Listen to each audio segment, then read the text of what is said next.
لفظوں میں اسلام کو ڈیفائن کیا ہے کہ کلو من الطیبات، پاکیزہ کھاؤ اور عمل بھی پاکیزہ کرو.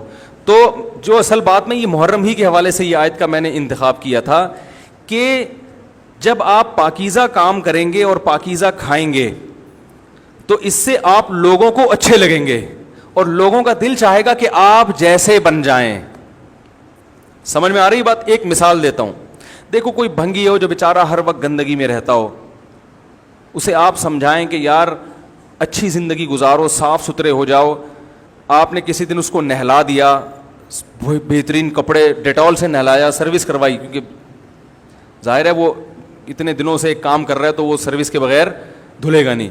سروس کروائی آپ نے اس کی, خوب نہلا دھلا کے اس پہ اسپرے چھڑک دیا آپ نے, اور 3 دن تک کنٹینیو یہی کام کیا, تو آپ مجھے بتاؤ اس کو برا فیل ہوگا یا اچھا فیل ہوگا؟ کہے گا یار بڑا مزہ آیا. اس کے دل میں اپنے کام سے نفرت پیدا ہونا شروع ہو جائے گی. تو اچھی چیز میں, اچھی طہارت میں, پاکی میں اللہ نے اٹریکشن رکھی ہے. جیسے صاف ستھرا آدمی اچھا لگتا ہے یا گندا اچھا لگتا ہے؟ صاف ستھرا اچھا لگتا ہے. تو صاف ستھرے اعمال والا بھی انسان کو اچھا لگتا ہے. تو اللہ تعالیٰ نے اسلام کو جو ڈیفائن کیا 2 لفظوں میں, اچھا کھاؤ اور عمل اچھا کرو. کیا مطلب؟ ایسا کام کرو کہ غیر مسلم تمہاری طرف مائل ہوں کہ یار یہ بڑے اچھے ہیں. تو کوئی ایسی رسم اسلام میں جس کو دیکھ کر وحشت ہوتی ہو, اس کا مطلب ہے وہ اسلام, بولو بھائی, نہیں ہے. کوئی بھی آپ ایسا عمل کر رہے ہیں, لیبل اسلام کا لگا رہے ہیں, مگر اسے دیکھ کر غیر مسلم کو گھنٹوں گھنٹوں سمجھانا پڑتا ہے یہ کیوں ہو رہا ہے, اس کا مطلب ہے کہ یہ اسلام, بولو نا بھائی, نہیں ہے.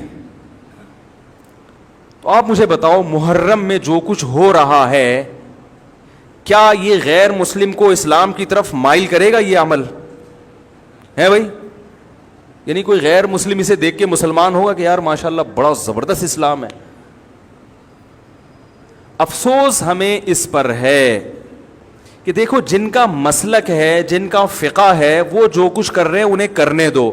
اپنے بارے میں یہ فیصلہ کرو کہ ہم سنی ہیں یا شیعہ ہیں. فرقے شروع سے چلے آ رہے ہیں نا, شیعہ اور سنی, ختم کرنا تو ممکن نہیں ہے. تو حضرت عیسیٰ علیہ السلام جب نازل ہوں گے تو تلوار کی زور سے تمام فرقوں کو ختم کر دیں گے. تو جو کام عیسیٰ علیہ السلام کا ہے وہ خود کرنے کی کوشش نہ کرو, جو حضرت مہدی کا کام ہے وہ خود کرنے کی کوشش نہ کرو. ہم کسی فرقے کو ختم نہیں کر سکتے, لیکن ہم اپنے آپ کو ڈیفائن کر سکتے ہیں. ہم یہ بتا سکتے ہیں کہ ہماری رائے میں صحیح کیا ہے. تو میرے بھائی, نبی صلی اللہ علیہ وسلم نے فرمایا 73 فرقوں میں سے ایک جنتی ہے. تو یا تو ادھر چلے جاؤ, یا بولتے کیوں نہیں, ابھی نہیں بول رہے تو پھر عمل کیسے کرو گے, یا تو پورے ادھر چلے جاؤ یا پورے ادھر آ جاؤ. مجھے خدا کی قسم اس پر کوئی اشکال نہیں ہوتا کہ شیعہ لوگ ماتم کیوں کر رہے ہیں, شیعہ لوگ یہ سب کچھ کیوں کر رہے ہیں, وہ جو ہے وہ مرثیے کیوں پڑھ رہے ہیں. مجھے اس پر اشکال نہیں ہوتا. ان کے دلائل ہوں گے ان کے پاس, ان کے علماء ان کو بتاتے ہیں. وہ کب کہتے ہیں کہ ہم سنی ہیں, وہ کب کہتے ہیں کہ ہم صحابہ کو حجت سمجھتے ہیں. ایک چیز کا انہوں نے دعویٰ ہی نہیں کیا تو ہم ان پر وہ کیوں تھوپے ان کے سر پہ. لیکن میں آپ کی بات کر رہا ہوں, میں ان لوگوں کی بات کر رہا ہوں جو اپنے آپ کو سنی کہتے ہیں. تو بھائی پھر سنی ہو تو جو اہل سنت والجماعت کے جو چاروں مکاتب فکر ہیں, حنفی, مالکی, شافعی, حنبلی, اہل سنت کے ہیں نا, ان کی کتابوں میں کہیں بھی اس طرح کی کوئی چیز, بولو بھائی, نہیں ہے. ماتم کرنا اہل سنت کے ہاں جائز نہیں ہے. نبی صلی اللہ علیہ وسلم نے میت پر چیخو پکار کرنے کو حرام قرار دیا ہے. نوحہ کو جو میت پہ رونا پیٹنا ہوتا ہے, گریبان چاک کرنا, اس عمل پر آپ صلی اللہ علیہ وسلم نے لعنت فرمائی ہے. صحیح بخاری صحیح مسلم کی حدیثیں ہیں. حضرت جعفر طیار رضی اللہ تعالی عنہ نبی کے سگے چچا زاد بھائی میدان جنگ میں شہید ہوئے, 4 بیویاں بیوہ ہوئی ہیں, چھوٹے چھوٹے بچے یتیم ہو گئے. آپ نے ان کی بیویوں کو زور سے رونے کی اجازت نہیں دی. اتنا غضبناک ہوئے, جب وہ باز نہیں آئے آپ نے فرمایا ان کے منہ پہ خاک پھینک دو. حالانکہ بیوہ ہوئی ہیں, قابل ترس ہیں, لیکن چیخ کے رونے کی اجازت حالانکہ وہ تو اہل بیت میں سے تھے. حضرت جعفر طیار ظلمن شہید ہوئے تھے. ہماری نظر میں حضرت حسین رضی اللہ تعالی عنہ کا قتل کربلا میں یہ تاریخ کا بدترین ظلم, اس لیے بدترین ظلم کہ آپ غیر مسلموں کے ہاتھوں شہید نہیں ہوئے, بلکہ ان لوگوں کے ہاتھوں شہید ہوئے جو اپنے آپ کو مسلمان کہتے تھے, اور مسلمانوں کی قیادت اس وقت ان کے ہاتھ میں تھی, حکومت ان کے ہاتھ میں تھی.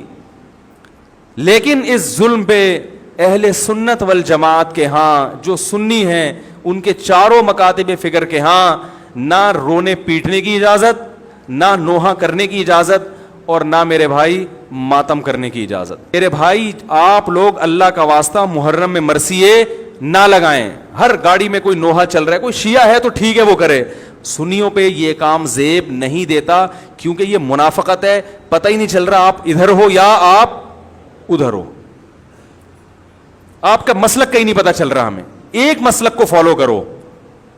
ہمارے ہاں محرم منحوس مہینہ نہیں ہے, ہمارے ہاں محترم مہینہ ہے, مبارک مہینہ ہے. امہات المومنین میں سے بعض کی اس مہینے میں شادی ہوئی ہے. ہم شہادت کو نحوست نہیں سمجھتے. 10 محرم پہلے سے مبارک تھا, حضرت حسین کی شہادت کی وجہ سے اور مبارک بن گیا, منحوس نہیں بنا. شہادت مبارک عمل ہے, منحوس نہیں ہے. ہم اس مہینے میں کالے کپڑے نہیں پہنیں گے, ہم اس مہینے میں خوشیاں منانے کو جائز سمجھتے ہیں. لوگ کہتے ہیں ان کو حسین سے محبت نہیں ہے. محبت کا جو طریقہ حسین نے بتایا اس طریقے پہ عمل کرنا حسین سے محبت ہے. جو طریقہ حسین سے ثابت نہیں ہے اس طریقے پہ محرم کو منانا یہ محبت کا طریقہ ہماری رائے میں نہیں ہے. سمجھ میں آ رہی ہے بات کہ نہیں آ رہی ہے؟ اور ایک میں وضاحت کر کے بیان کو ختم کروں. بھائی یہ کوشش کریں گے نا اس کی, محرم نہ منحوس مہینہ ہے, نہ اس میں بلائیں نازل ہوتی ہیں, اس میں خوشیاں منانا بھی جائز ہے, اس میں نکاح کرنا شادی کرنا بھی درست ہے. یہ جو مشہور ہے محرم کی شادی ناکام ہوتی ہے 100% غلط ہے. جو شیعہ حضرات ہیں وہ بچیں اس سے. ہمارے ہاں یہ بالکل اس کی اجازت ہے, آپ محرم میں نکاح بھی کریں, محرم میں آپ اپنے بچوں کا عقیقہ بھی کریں, آپ اس جو ہے جو بھی خوشیاں ہیں آپ اس کی کریں, تاکہ اسلام کا جو رخ ہے نا, اسلام میں کوئی مہینہ منحوس نہیں ہے, تاکہ غیر مسلموں کے سامنے کم از کم ہماری طرف سے جو اسلام پیش ہو وہ یہ والا ہو, ان کی طرف سے وہ والا ہو. غیر مسلم کے پاس آپشن ہو کہ بھائی دیکھ لو ان میں جو اچھا لگتا ہے وہ والا اسلام آپ فالو کر لو, لیکن آپ بھی ویسے ہی بن گئے تو پھر اسلام کا ایک رخ جائے گا ان کے سامنے. سمجھ رہے کہ نہیں سمجھ رہے؟ تو اس لیے یہ گھروں میں مرثیے نہ لگایا کریں.